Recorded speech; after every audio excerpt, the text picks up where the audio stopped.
Claire Whitmore was a woman who had it all, or so the world believed. Married to Ethan Whitmore, a charismatic millionaire CEO with charm as sharp as his jawline, she was living a life most could only dream of. Their sprawling cliffside estate, lavish parties, and weekend yacht getaways painted a picture of fairy tale romance. But behind the closed doors of Whitmore Mansion, cracks were beginning to show. And on one ordinary evening, those cracks shattered into something far more dangerous. It was 7:43 p.m. when Claire returned home early from her prenatal yoga session, a gentle glow on her cheeks and a small bowl of cherries in hand.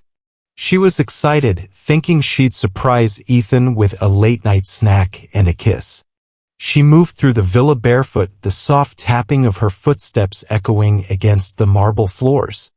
As she passed the master bedroom, she heard Ethan's voice, low, hushed, and intense. At first, it seemed harmless, she would later recall. A business call, maybe. But something in his tone stopped me cold. Yes, I've handled it, Ethan said, pacing the room like a predator in a cage. Tonight's the night. She'll never see it coming. A little push is all it takes. Claire froze. The bowl slipped from her fingers, cherries bouncing across the marble like splattered rubies. One split open, its juice spreading across the pristine tiles like blood. She signed everything over last week, Ethan continued. The will, the assets. It's all mine now. Inside, hidden away from Ethan, were the original copies of all the documents he thought he'd manipulated. Her late father's lawyers had warned her. Always have a failsafe, they said. And now that precaution might be the very thing that saved her life. With trembling hands but a mind sharp as ever, Claire picked up her phone and dialed. Logan, it's Claire. I need the rescue team at Holston Bay Marina by 10. No lights. No sound. Wear dark clothes and wait for my signal. Are you safe? Logan asked, worry thick in his voice. For now, Claire replied. The marina shimmered under a cold silver moon. Its waters eerily calm, as if nature itself were holding its breath. Claire descended the wooden dock beside Ethan, her arm wrapped loosely around his. To the casual eye, they looked perfect. She, a glowing pregnant wife, elegant in a flowing navy dress. He, a loving husband guiding her onto their luxurious yacht Serafina. But behind her serene smile, Claire's heart was steel. Beneath her, Claire leaned against the railing, her fingers tracing the cool metal, eyes locked on the moonlit waves below. Do you ever think, she said, her voice soft, about how fragile life is? How easily things or people can disappear? Ethan stiffened. What are you saying? Nothing, she laughed, brushing off the question like a passing breeze. Just thinking aloud. The ocean swayed beneath them, gentle and hypnotic. Claire waited, each moment a heartbeat closer to what she knew was coming. Then it came, the question. His final move. Do you trust me, Claire? He asked, his voice laced with false tenderness. Claire looked him in the eye. With my life. And just like that he pushed. The life jacket kept her afloat beneath the surface, hidden from view. She counted the seconds. Above, she heard Ethan's footsteps. Heard him curse. Heard him whisper her name into the void. Claire. Claire. She stayed underwater for nearly a minute, lungs burning, before finally swimming toward the rendezvous point. There, just beyond the marina lights, a black speedboat idled quietly. Logan and two others pulled her aboard with practiced efficiency. You're safe, Logan whispered, wrapping her in a thermal blanket. Claire turned her gaze back toward the yacht, now fading into the distance, Ethan standing alone on the deck like a victorious villain in a Greek tragedy. Let him believe he won, she said, her voice like a blade. Because the game is far from over. For days later, the world mourned Claire Whitmore. News anchors reported it as a tragic accident. Social media overflowed with tributes and shock. Pregnant heiress lost at sea, the headlines screamed. Candlelight vigils were held. The flags at Whitmore Global Holdings flew at half-mast. Ethan, ever the grieving widower, cried into cameras and gave poetic eulogies. His crocodile tears were flawless, Oscar-worthy even. And standing beside him, clutching his arm and sobbing on cue, was Vanessa Clark, the mistress. She had wasted no time stepping into Claire's shoes. Wearing Claire's designer heels, Claire's perfume, Claire's jewelry. The staff at Whitmore Mansion watched in bitter silence as Vanessa swanned through the halls like a queen, as if Claire had never existed. Every room she touched felt desecrated. But there was nothing they could do. Ethan was now the sole inheritor. Or so he thought. Claire, however, had never been more alive. Disguised beneath a black veil, she sat in the last pew of the candlelit chapel during her own memorial. Her figure was slight, poised, unreadable. Her face hidden, her eyes burning behind mirrored sunglasses. She sat still, silent, watching Ethan from across the room as he performed his grief. He spoke of her kindness, her legacy, her light. His voice cracked with emotion, each word more hollow than the last. "He's good," Logan murmured beside her, just out of earshot of the nearby mourners. "Almost convincing." "He's arrogant," Claire replied under her breath. "And arrogance makes people sloppy." She watched as Ethan and Vanessa stood hand in hand, playing their roles with disturbing ease. Vanessa even wore Claire's grandmother's pearl necklace, flashing it around like a victory prize. But Claire didn't flinch. She didn't cry. She simply watched. Logged every detail. Because this wasn't about reacting. It was about timing. Strategy. Back at her mountain estate, where multiple surveillance feeds flickered across large screens, Claire tracked everything. Hidden cameras installed in the mansion by staff still loyal to her captured every whisper, every stolen moment. She watched as Vanessa paraded through her old bedroom, lounging in her chair, drinking her wine. She watched as Ethan made quiet calls to offshore accounts, shifting money, consolidating power. Every piece of evidence stacked like cards in her hand. "They're stupid," Claire said one evening, eyes on the monitor. "They think they've already won." "They're flaunting it," Logan agreed. "Let them. The higher they climb, the harder they'll fall." She was calm. Too calm. Because Claire Whitmore wasn't out for vengeance driven by emotion. She was out for justice, built on facts, timing, and control. Every laugh Ethan and Vanessa shared over stolen luxuries. Every lie they told under chandeliers that once lit Claire's dinner parties. It all fed her resolve. This wasn't just about taking her life back. This was about burning theirs to the ground. It began with a package. Plain brown paper, no return address, and Vanessa's name written in elegant, curling script. She opened it mid-laugh, surrounded by luxury she hadn't earned, expecting jewelry or a love note from a desperate admirer. What she found instead was a single Polaroid photograph. She froze. In the photo, she and Ethan were aboard the Serafina, the night Claire died. They were laughing, toasting with champagne, clearly celebrating. The image was crisp, intimate, damning. Vanessa turned it over. On the back, in sharp black ink, were 6 haunting words. Guilt stains deeper than salt water. She dropped it as if it burned. The room spun. All the wealth and beauty around her suddenly felt suffocating, poisoned. "Ethan!" she screamed. He came running, shirt half-buttoned, confusion quickly giving way to panic when he saw the photograph. He grabbed it, stared, and turned it over, his expression drained of color. "This wasn't taken by anyone we know," Vanessa whispered, her voice trembling. Ethan didn't respond. He moved to the window, scanning the shadows like a hunted man. "We're being watched," she murmured. Outside, hidden among the trees in a black SUV, Claire lowered her binoculars with a smile. She saw the fear settle into their bones. She didn't need to speak. The photo had done its job. Days later, the next blow came. A midnight email, sent from an encrypted account, arrived in Ethan's personal inbox. The subject line, "You should have checked the will twice."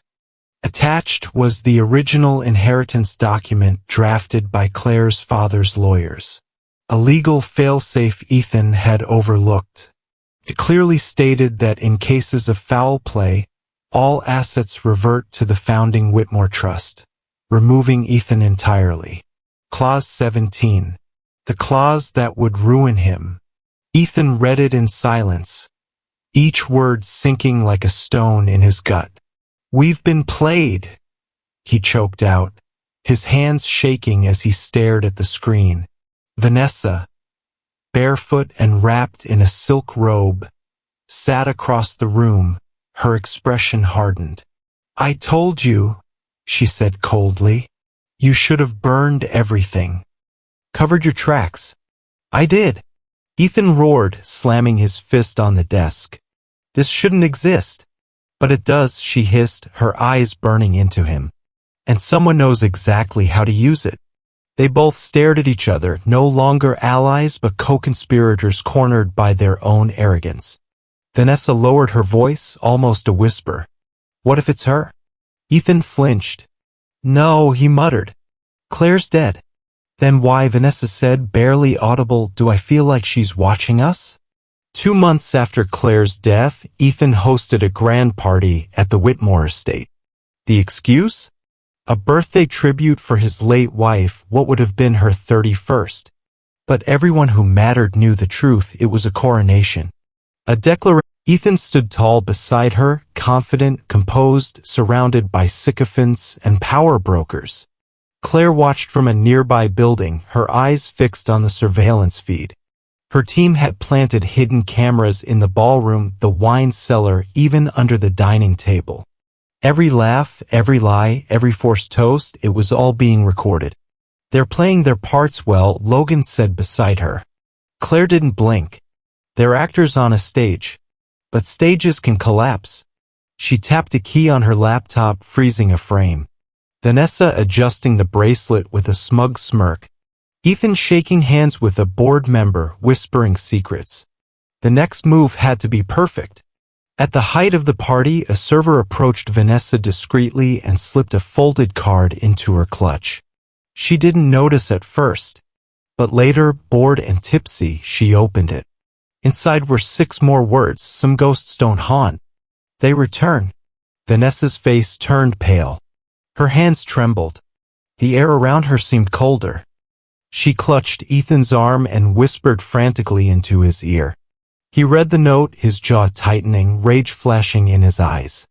"Who the hell is doing this?" he growled. Vanessa hesitated, dread curling in her voice. "What if it's Claire?" Ethan scoffed, but it wasn't convincing. "Claire is dead." Vanessa didn't argue. She simply glanced toward the window where a shadowy SUV sat quietly across the street. Inside it, Claire watched with silent satisfaction. The cracks were forming. Ethan was unraveling. Vanessa was scared. The staff was talking. Even Derek Langston, a senior board member and once a loyal friend to Claire's father, was growing suspicious. After the guests left and the lights dimmed, Ethan checked his inbox once more. Another message had arrived, this time from a different anonymous address. The subject, Clause 17, reversion due to foul play. Attached were financial documents, email records, and offshore transfers, all signed by Ethan and Vanessa after Claire's disappearance. Every illegal transaction. Every move of stolen money. It was all there.